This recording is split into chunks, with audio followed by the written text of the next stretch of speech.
Bienvenidos. Hoy nos metemos de lleno en una de las preguntas más grandes, quizá la más grande de todas. ¿Qué es la conciencia? Normalmente la tratamos como un fantasma en la máquina, ¿no? Un producto de la actividad cerebral, como un software súper avanzado que corre en el hardware biológico que tenemos en la cabeza. Pero, ¿y si esa metáfora del ordenador no es que esté incompleta, sino que está fundamentalmente equivocada? Es que el debate siempre parece un callejón sin salida. Tienes dos bandos que no se ponen de acuerdo. Por un lado, los funcionalistas computacionales te dicen que la conciencia es puro procesamiento de información. Si copias la estructura y la función del cerebro, da igual que lo hagas en silicio, en neuronas o en una red de cubos de agua, tendrías conciencia. La idea de que podrías, en teoría, subir tu mente a un ordenador. Exactamente. Y en la otra esquina tienes el naturalismo biológico que dice, un momento, la conciencia no se puede separar de la biología. Está atada a las propiedades específicas, químicas, eléctricas de nuestro cuerpo. La vida misma, el ser un organismo, es parte esencial de la cognición. No es solo el vehículo. No, es parte del motor. Entonces, estamos atascados. Por un lado, el cerebro es una máquina. Por otro, es algo especial e irrepetible. Pero las fuentes que tenemos hoy sobre la mesa se niegan a aceptar ese dilema. Proponen una tercera vía y nos llevan a lugares que, bueno, yo no me esperaba, desde la biología más fundamental hasta la cosmología. Esa es la misión de hoy. Vamos a desgranar estas ideas que nos han llegado. Un artículo científico sobre computacionalismo biológico, otro que propone algo tan radical como que la consciencia es un campo fundamental del universo. Casi nada. Ya te digo. Y luego una nota de prensa de la Universidad de Uppsala sobre esto último y la transcripción de un vídeo que intenta atar todos estos cabos. A ver, vamos a ver si esto es ciencia seria o ciencia ficción. Pues vamos a ello. Empecemos por la idea que parece más anclada en la Tierra, el computacionalismo biológico.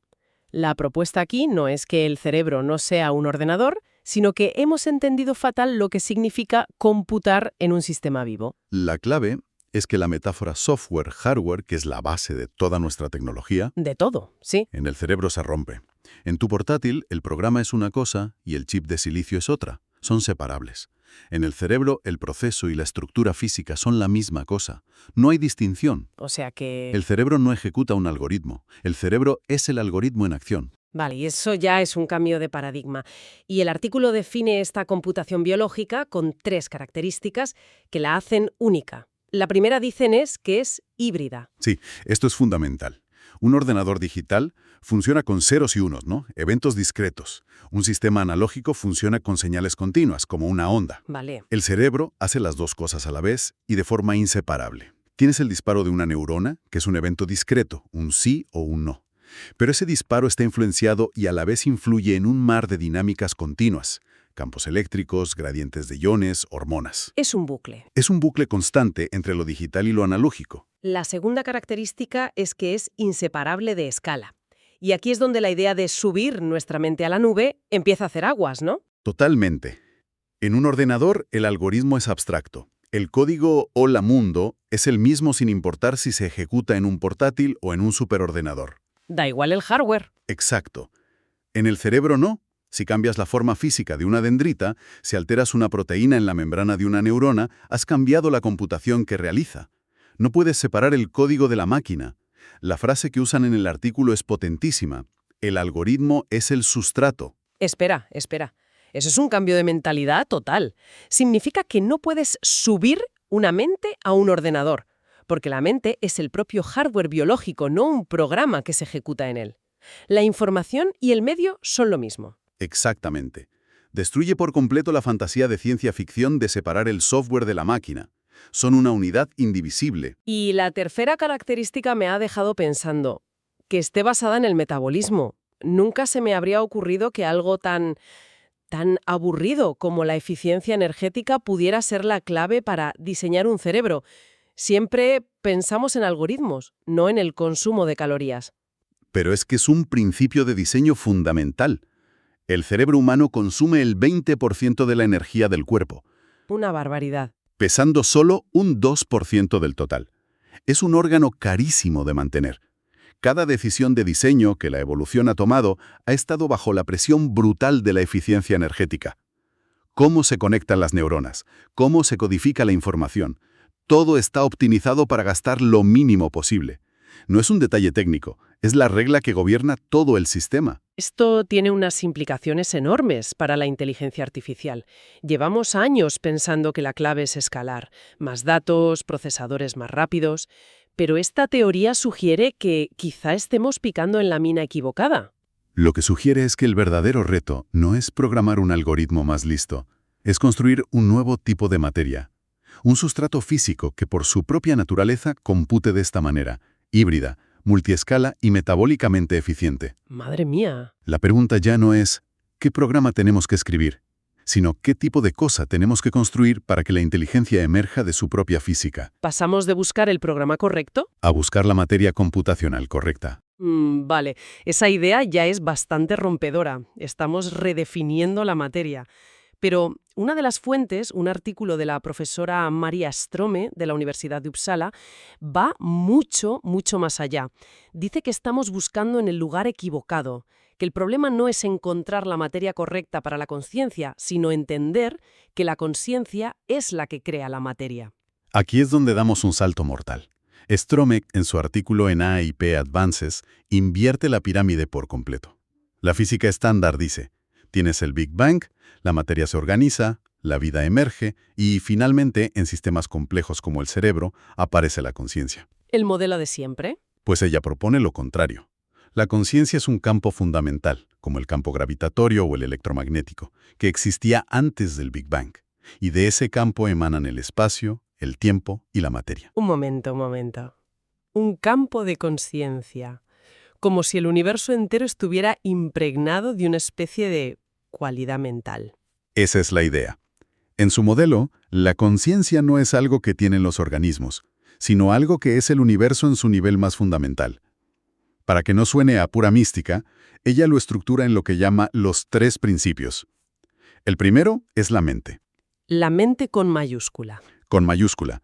Es la inteligencia universal, sin forma, el potencial puro de todo lo que puede ser, como una especie de fuente infinita de creatividad. Vale. El segundo principio es la conciencia, también con mayúscula. ¿Qué sería? La capacidad de ser consciente, el lienzo en blanco sobre el que se puede experimentar cualquier cosa. Si la mente es el potencial, la conciencia es el espacio donde ese potencial puede manifestarse. Y falta el tercero, el pensamiento. El pensamiento es la herramienta creativa. Es el pincel que coge la pintura del potencial de la mente y dibuja la realidad sobre el lienzo de la conciencia. ¿Entiendo? Y este pensamiento puede ser universal, dando forma a las leyes de la física, o puede ser personal, como el que tenemos nosotros. Vale. Es una cosmología completamente nueva. Entonces, en este modelo, ¿qué fue el Big Bang? El Big Bang no sería el principio de todo, sino el momento en que este campo de conciencia unificado se diferenció. Imagina un océano infinito y en calma. El Big Bang es el momento en que empiezan a formarse olas individuales. Olas. Cada una de esas olas es una conciencia individual, como la nuestra. Seguimos siendo parte del mismo océano, pero nos experimentamos como entidades separadas. Lo que los lleva de vuelta al cerebro. Si la consciencia es un campo universal y nosotros somos olas, entonces el cerebro no la está generando. Exacto. El cerebro, en este modelo, no es una fábrica de conciencia, es más bien una antena, un receptor. Un sintonizador. Un sintonizador muy sofisticado que capta una frecuencia específica de ese campo universal y la decodifica en nuestra experiencia subjetiva del mundo. Colores, sonidos, emociones. Aquí es donde la cosa se pone realmente interesante, porque las distintas fuentes que tenemos se empiezan a conectar de formas sorprendentes. El vídeo de YouTube que analiza estas ideas no solo habla de Strome, sino que introduce a otras figuras que, por caminos distintos, parecen llegar al mismo sitio. Menciona a 2 en concreto, Chris Langan y Kim Jong-un. A ambos se les atribuyen unos cocientes intelectuales estratosféricos, aunque el propio vídeo pone en duda la cifra exacta de Kim. Pero eso es lo de menos. Ambos sostienen que la conciencia es, en esencia, información, y que esta información no se destruye con la muerte física, sino que transiciona a otro estado. Y eso encaja como un guante en el modelo de Strome. Si tu conciencia es una ola en el océano universal, la muerte no es el final, Es simplemente el momento en que la ola pierde su forma individual y su energía se reintegra en el océano del que nunca dejó de formar parte. Precisamente. Y de repente un montón de fenómenos que la ciencia tradicional ignora o cataloga como alucinaciones podrían tener un marco teórico. El vídeo pone el ejemplo de las experiencias cercanas a la muerte, citando el caso de Erika Tait, una escaladora. Sí, Tras una caída que debería haber sido mortal, describió cómo su conciencia abandonaba su cuerpo y se fusionaba con una fuente universal, una especie de conciencia única de la que todo y todos formaban parte. su experiencia subjetiva de la ola volviendo al océano es una descripción casi literal del modelo. Pero, claro, entiendo la conexión. ¿Pero no es peligroso usar testimonios subjetivos como el de Erika Tait para validar un modelo cosmológico? La ciencia suele ser muy escéptica con las anécdotas. Absolutamente, y es un punto crucial. El testimonio por sí solo no prueba nada, y no debe tomarse como tal. Lo que las fuentes destacan no es el testimonio como prueba científica, sino como un dato que encaja en un patrón predicho por la teoría. Es una pieza más del puzzle. Exacto, no la solución. La verdadera prueba tendría que venir de experimentos controlados. Las fuentes es que Strome o Langan no son figuras aisladas. Hay otros científicos de primer nivel coqueteando con ideas parecidas. Cierto, y es importante para dar contexto. Mencionan a Stuart Hameroff y al premio Nobel Roger Penrose. Su teoría OR, aunque muy controvertida, propone que hay procesos cuánticos dentro de unas estructuras de las neuronas, los microtúbulos, Ajá. que conectan la actividad cerebral con un nivel más fundamental de la realidad, con la geometría del espacio-tiempo. Así que Penrose y Hameroff proponen que tenemos una especie de Internet cuántico en las neuronas. Dicho de forma muy coloquial, sí. La idea es que no estamos aislados. Nuestro cerebro podría tener una conexión fundamental con la estructura del universo. También citan a Robert Lanza y su biocentrismo, que argumenta que el universo no puede existir sin un observador consciente, o a los físicos Dirk Mir y Hans Gressing, que teorizan sobre un campo de conciencia que rodea al cerebro. Vaya. Desde la biología, la física o la neurociencia, hay distintas voces que apuntan en la misma dirección. Quizá la conciencia no está encerrada en el cráneo. Un momento. Todo esto suena muy filosófico, casi espiritual. Es fascinante, pero me sale la escéptica que llevo dentro. ¿Cómo se puede demostrar científicamente que la conciencia es un campo? ¿No es pura especulación? Esa es la pregunta del millón. Y es lo que separa a Strome de un gurú. Su artículo no es un manifiesto, es una propuesta científica. Y para ello, plantea 3 predicciones muy concretas y en teoría medibles. Traza un mapa para intentar demostrar su propia teoría. Vale, eso ya es otra cosa. ¿Cuáles son esas predicciones? La primera, y la más extraña, nos lleva a la física cuántica. Strome predice que el pensamiento, ya sea el de una persona o el de esa mente universal, debería poder interactuar con lo que los físicos llaman el campo de punto cero, la energía del vacío. Y esa interacción debería dejar una huella medible en las fluctuaciones cuánticas. ¿Quieres decir que el acto de pensar podría alterar la realidad a nivel subatómico? Esencialmente sí. Se mencionan experimentos que ya se han hecho, como los del Proyecto de Conciencia Global. Usan generadores de números aleatorios, RNG, que son dispositivos que producen secuencias de ceros y unos totalmente al azar. Vale. Han reportado que durante eventos de atención global masiva, como los atentados del 11S o tsunamis, las secuencias de estos generadores repartidos por el mundo dejaban de ser aleatorias. ¿Cómo que no eran aleatorias?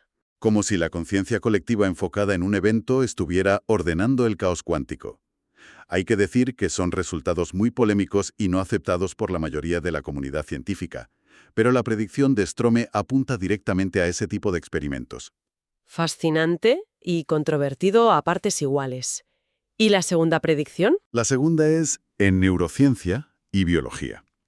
Si la conciencia es un campo, debería poder generar correlaciones a distancia entre sistemas biológicos.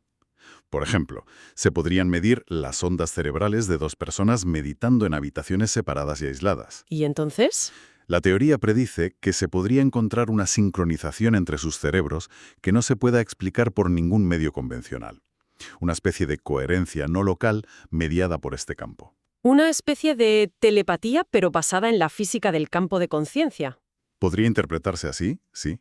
Se trataría de buscar efectos no clásicos, efectos que la física actual no puede explicar. Y la tercera predicción nos saca del laboratorio y nos lleva al cosmos. Exacto. Nos lleva a la cosmología. Strome sugiere que si una mente universal estuvo involucrada en el origen del universo, podría haber dejado huellas en su estructura. Propone que algunas anomalías que ya hemos observado en el fondo cósmico de microondas, que es la radiación remanente del Big Bang, podrían no ser aleatorias. ¿Te refieres a cosas como el eje del mal o el punto frío? Justo esas. Grandes estructuras o asimetrías en la radiación del universo primitivo que los cosmólogos no entienden muy bien. El modelo estándar dice que son fluctuaciones estadísticas, casualidades. La teoría de Strome abre la puerta a que sean el reflejo de una influencia organizadora primigenia. Como si estuviéramos viendo las huellas dactilares de un pensamiento universal en el eco del Big Bang. Justo. El cambio de perspectiva es brutal. Pasamos de buscar la consciencia solo con electrodos dentro de un cráneo a buscar sus efectos en el tejido mismo del universo con radiotelescopios. Es una escala completamente diferente. Bien, recapitulemos un poco el viaje. Hemos empezado con un modelo físico muy refinado, el computacionalismo biológico, que nos dice que para entender la mente hay que entender la materia viva, que el cerebro no es un ordenador digital. Y hemos acabado en un modelo casi metafísico, que postula la conciencia como la fuente de toda la materia. Pero ambos, desde sus extremos, nos gritan lo mismo. La idea de que la mente es solo un programa de ordenador es demasiado simple. Y para cerrar, el video del que hemos hablado deja flotando una idea que une todo este recorrido de una forma muy provocadora. El planteamiento es simple. A medida que el universo se expande, envejece y se vuelve más complejo, parece que también genera más conciencia. ¿Cierto? En nuestro planeta, la vida evoluciona, y con ella aparecen más y más seres capaces de experimentar el mundo. Cada vez hay más conciencias individuales. Y la pregunta es, ¿de dónde salen? Es una pregunta inquietante, sí. No solemos pensar en la conciencia como un recurso que se produce. Pues si aceptamos por un momento la premisa de que la consciencia es un campo fundamental que se fragmentó o se diferenció en el Big Bang, podría ser que toda la evolución cósmica, desde las estrellas hasta la vida en la Tierra, no sea más que un proceso a través del cual esta conciencia universal se experimenta a sí misma. Un mecanismo para explorarse. En una infinidad de formas cada vez más complejas y diversas. Dicho de otro modo, ¿y si el universo, a través de nosotros y de cualquier otra forma de vida que exista, está, en cierto sentido, despertando?